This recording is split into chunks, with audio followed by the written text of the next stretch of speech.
सभापति महोदय, आपने मुझे बजट 2025 पर बोलने का अवसर प्रदान किया और जो दृश्य मैं देख रहा हूं, बिल्कुल खाली पड़े हमारे सामने के वो सीटें, और उसमें जिस तरीके से माननीय अध्यक्ष महोदय जो बहुत निष्पक्षता के साथ और बहुत ईमानदारी के साथ इस सदन को चला रहे थे, और उनका प्रयास था कि चाहे वो पक्ष हो चाहे प्रतिपक्ष हो, तटस्थ भाव से इस सदन को चलाकर राजस्थान की 8 करोड़ जनता की समस्याओं का निवारण इस सदन में हो सके।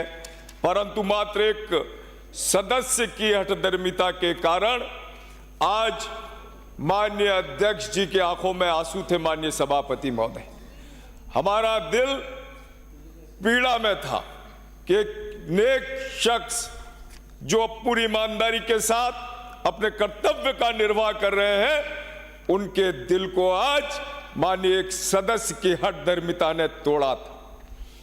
माननीय सभापति महोदय, मैं बजट पर अपनी बात रखूं कि जिस तरीके से ये बजट 2025 माननीय मुख्यमंत्री जी ने अपनी मेहनत से और सार्थक प्रयासों से एक बेहतरीन और एक बहुत प्रशंसनीय सराहनीय बजट राजस्थान को दिया, जो राजस्थान के विकास में मील का पत्थर साबित होगा, ऐसा मुझे पूर्ण भरोसा है।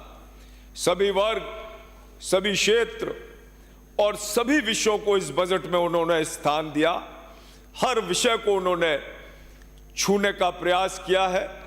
मैं धन्यवाद दूंगा माननीय दिया कुमारी जी को, जिन्होंने अपने सार्थक प्रयासों से इस बजट को बनाया।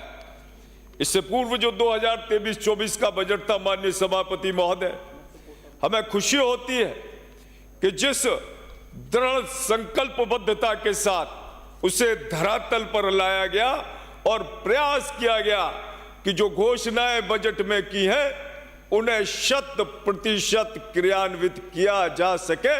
पूरी सरकार को धन्यवाद है कि पूरी सरकार ने उसके लिए पूरी ईमानदारी के साथ काम किया और आज वो सारी बजट घोषणाएं फलित होती हुई दिखाई देती हैं। और एक और, ये बैठे नहीं है, मैं पूछना चाहता था इनसे कि आपने 2018 से लेकर 2013 तक 2023 तक जितनी भी बजट घोषणाएं की थी, वो सिर्फ बजट घोषणाएं फाइलों में ही रह गई थी। एक भी बजट घोषणाओं के लिए ना तो प्रयास किए गए थे, जो अपने आप हो गई वो हो गई। माननीय सभापति महोदय, 5000 घोषणाएं उन्होंने बजट में की 5 साल के अंदर, मात्र 2000 को एक क्रियान्वित करा पाए, क्योंकि ना तो दृढ़ इच्छा शक्ति थी, ना इनके पास इंप्लीमेंटेशन की, ना एग्जीक्यूशन की, ना कुशल प्रबंधन की, किसी की भी इनके पास कोई इच्छा शक्ति नहीं थी, ना इनके पास टीमें थी। आज हमारे कार्य चुटकियों में पूरे होते हैं, और जिस तरीके से इन्होंने पूरे 5 साल तक लोगों को गुमराह किया, किसानों को ऋण माफ करने के नाम पर, युवाओं को सरकारी नौकरियां देने के नाम पर, महिलाओं को मोबाइल फ्री देने के नाम पर, मरीजों को मुफ्त इलाज के नाम पर, जनता को सिर्फ और सिर्फ छलने का काम किया। एक उद्योग ये राजस्थान में नहीं ला पाए। बेरोजगारी में इन्होंने राजस्थान को पूरे देश का नंबर 1 राज्य बना दिया। महिलाओं में दुराचार और अत्याचारों में पूरे देश के अंदर अग्रणीय राज्य, नंबर 1 का राज्य राजस्थान को बना दिया। और ऊपर से बानगी क्या कि राजस्थान तो महिलाओं का, मर्दों का प्रदेश है। पूरे राजस्थान वासियों को शर्मसार किया। ये हरकतें, इतना ओछापन, मुझे समझ में नहीं आता किस प्रकार के संस्कार इनको विरासत में मिले हैं।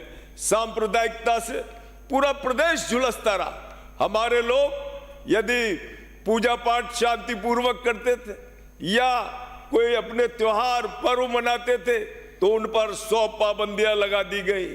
उनको चैन नहीं आने दिया। ये कृत्य इस राजस्थान में इन 5 साल में इस कांग्रेस की सरकार ने किया है। आम आदमी का जीना दुश्वार हो गया था। हम धन्यवाद देते हैं जिस तरीके से कोटा शहर को लेकर माननीय लोकसभा अध्यक्ष ओम बिरला जी का सपना था और उन्होंने पूरी प्रतिबद्धता के साथ कोटा शहर की उस विकास के लिए काम किया है। मैं आपको बताना चाहता हूं सभापति महोदय, कोटा शहर में 5 साल के अंदर पिछले 5 सालों में 5000 करोड़ रुपया खर्च हुआ। वो 5000 करोड़ रुपया कोटा के 3 कामों में, river front, oxygen, signal free Kota में एक रोड बनाया और इसके अलावा कुछ चौराहे बनाए जिसमें 5000 करोड़ रुपए खर्च कर दिए गए, उनको उड़ा दिया गया, जिनमें ना कोई किसी की उपयोगिता को तय किया गया, ना कोई टेक्निकली डिजाइनिंग उसको दी गई।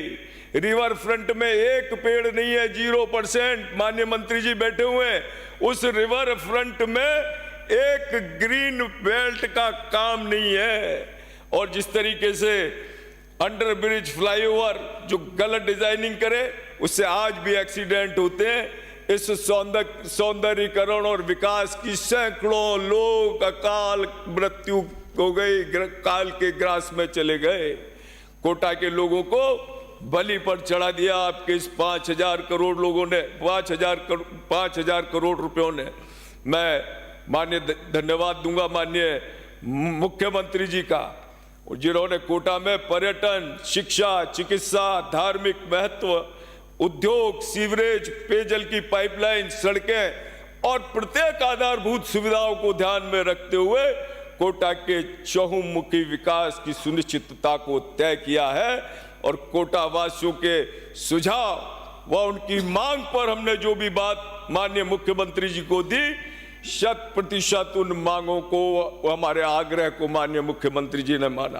कोटा में मिनी सचिवालय मिला है, कोटा एयरपोर्ट के निकट एयरो सिटी की स्थापना हुई है, मेडिकल कॉलेज में cancer unit, cottage ward, Vishwakarma skill university 150 crore से, टॉय पार्क, बालिका सैनिक school, para sports complex, coaching छात्रों के लिए युवा साथी केंद्र, कोटा बैराज पर वाटर स्पोर्ट्स एवं पैरा स्पोर्ट्स स्कूल को इस बजट में स्थान दिया गया है। वल्लभ संप्रदाय की प्रथम पीठ श्री मथुराधीश जी मंदिर के विकास हेतु डीपीआर बनाने का प्रावधान भी इस बजट में किया है। मैं माननीय मुख्यमंत्री जी से निवेदन करना चाहूंगा कि इस धार्मिक पर्यटन के विकास हेतु कॉरिडोर निर्माण, हेरिटेज सिटी विकसित करने हेतु 65 करोड़ की डीपीआर तैयार है। मैं आग्रह करना चाहता हूं कि डीपीआर के मुताबिक इसमें 65 करोड़ रुपए का बजट स्वीकृत कराकर हम कोटावासियों को अनुग्रहित करें ताकि ये निर्माण शीघ्र हो सके। मैं आभार व्यक्त करता हूं कोटावासियों की ओर से कि आपने कोटा में विकास की नई इबारत लिखी है। कोटा स्टोन में कई उद्योग चल रहे हैं, जिसमें प्रमुख रूप से कोटा स्टोन और सैंड स्टोन है। कोटा पहले उद्योग नगरी के नाम से जाना जाता था। पिछले बजट में कोटा को कोटा स्टोन मंडी का बजट में स्थान मिला था, परंतु मेरी मांग है कि 2024-25 में जो स्टोन मंडी प्रस्ताव आया था उसके स्थान पर कोटा के व्यापारियों की मांग है कि यहाँ स्टोन पार्क बने, व्यापारी इस पार्क में प्रोसेसिंग यूनिट लगा सके तथा कॉमर्शियल एक्टिविटी प्लान कर सके। इस पार्क का उपयोग कर अधिक से अधिक लोग रोजगार से जुड़ सके, क्योंकि माननीय मुख्यमंत्री जी का भी यही विजन है, माननीय प्रधानमंत्री जी का भी यही विजन है कि नए स्टार्टअप उद्योगों के माध्यम से आए। और हमारे पास ये कोटा स्टोन और कोटा का सैंड स्टोन ऐसा है जो विदेशों तक जा रहा है, तो निश्चित रूप से आप इसको स्टोन पार्क में बदलने का काम करेंगे। 1 साल के जो हमारे काम हुए हैं, मैं धन्यवाद देना चाहता हूं पुनः हमारी सरकार को। जीएसडीपी 19,89,000 करोड़ से अधिक होने का इस बार 2025-26 में अनुमान है। 2023 तक $350 बिलियन की अर्थव्यवस्था कर राजस्थान को एक विकास के नए आयाम मिलेंगे, आर्थिक सुदृढ़ता मिलेगी। मैं धन्यवाद देना चाहता हूं माननीय प्रधानमंत्री नरेंद्र मोदी जी के विकासवादी दृष्टिकोण को अपनाते हुए माननीय मुख्यमंत्री श्री भजन लाल जी शर्मा ने 2047 तक राजस्थान की इस अर्थव्यवस्था को तो मजबूत करेंगे, सही करेंगे, परंतु आज जिस तरीके से ऊर्जा हो, पेयजल हो, सड़क हो, इस बजट घोषणाओं में उद्योगों को लेकर हमने जो हमारी सरकार ने जो काम किया है, निश्चित रूप से मुझे पूर्ण विश्वास है कि ये कार्य पूरी उस मेहनत, उस ईमानदारी, उस लगन के साथ किए जा रहे हैं, उस परिश्रम के साथ किए जा रहे हैं, उस दृढ़ इच्छा के साथ किए जा रहे हैं कि आने वाले समय में राजस्थान का अलग स्वरूप आने वाले इन 5 सालों में नजर आएगा। माननीय सभापति महोदय इन हमारे सामने बैठे होते तो इनको बताते कि आपने 5 साल में क्या किया, और हमने जो आप लास्ट के 3 साल के अंदर जो काम नहीं कर पाए वो हमने 1 साल के अंदर करके बता दिया इस राजस्थान में। मैं धन्यवाद देता हूं हमारे माननीय मुख्यमंत्री जी को, जिन्होंने पूरी प्रतिबद्धता के साथ अपनी सरकार को जो पहली बार आए थे और जिस तरीके से उन्होंने सारी चीजों को संभाला है, इम्प्लीमेंटेशन करवाना जानते हैं, लोगों को बैठाकर किस तरीके से कार्य होता है, पूरी मेहनत के साथ, दृढ़ इच्छा शक्ति के साथ राजस्थान के विकास को नए आयाम मिलेंगे। इन्हीं शब्दों के साथ मैं अपनी वाणी को विराम देता हूं। आपने मुझे बोलने का अवसर दिया, निश्चित रूप से आपका भी बहुत बहुत आभार माननीय सभापति महोदय। अजय